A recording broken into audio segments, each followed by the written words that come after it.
Hello guys, kamusta kayong lahat? So for today's video ay ipapakita ko sa inyo kung paano ako mag day off tuwing Tuesday. Lunes ng gabi guys, naglalaban na nga pala ako ng aking mga damit at uniform. Then kinabukasan, pagising ko, lalaban ko na ang comforter blanket at mga punda. Syempre guys, meron tayong washing machine kaya hindi na tayo mahihirapan pa.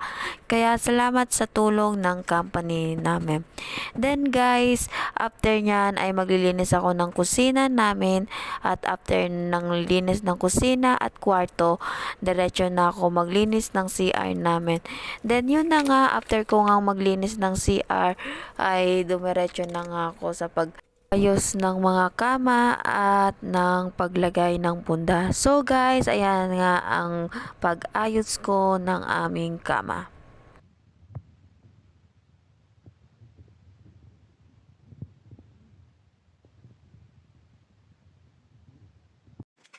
So, after ko mag-ayos ay nilipat ko sa kabilang sampayan ng aking mga damit para isampay ang comforter blanket at mga punda. Then, yun na nga guys, maglagay muna ako ng downy.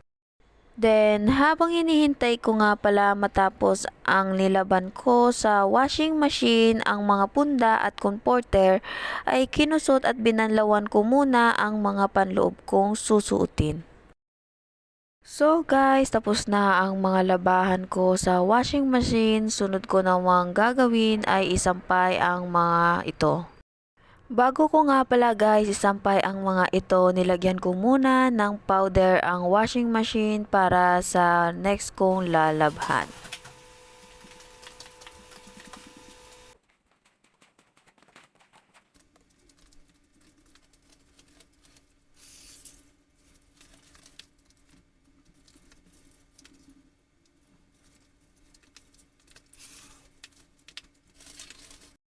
So guys, tapos na akong magsampay ng comforter. So sunod kong gagawin ay isa lang ang mga tuwalya ko at mga iba pang damit.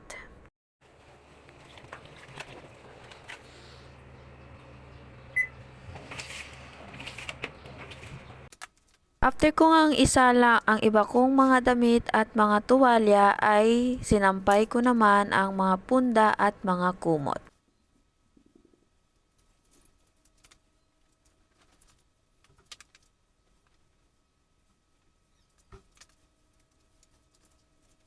So, habang hinihintay ko matapos ang mga sinalang na mga damit at tuwalya, ay nag-blower muna ako ng aking buhok.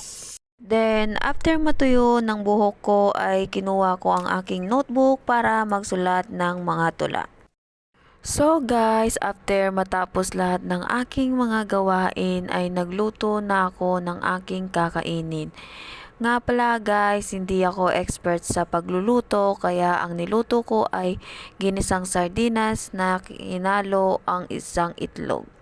Pero sa totoo guys, hindi talaga ako nagluluto sa aming bahay kasi hindi ko matansya ang lasa kaya mas gusto ko pa rin ang luto ng iba o ng aking mama.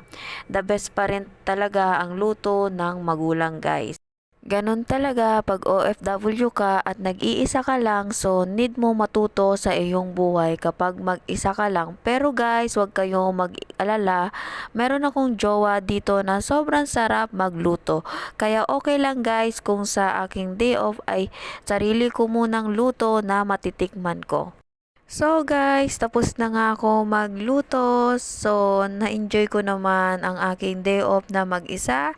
So, yan guys, kukuha na nga ako ng rice para kumain, kain tayo guys. So, sana guys, nag-enjoy kayo sa aking video. Sana mag-subscribe kayo sa aking YouTube channel. Thank you guys. See you tomorrow. Bye-bye!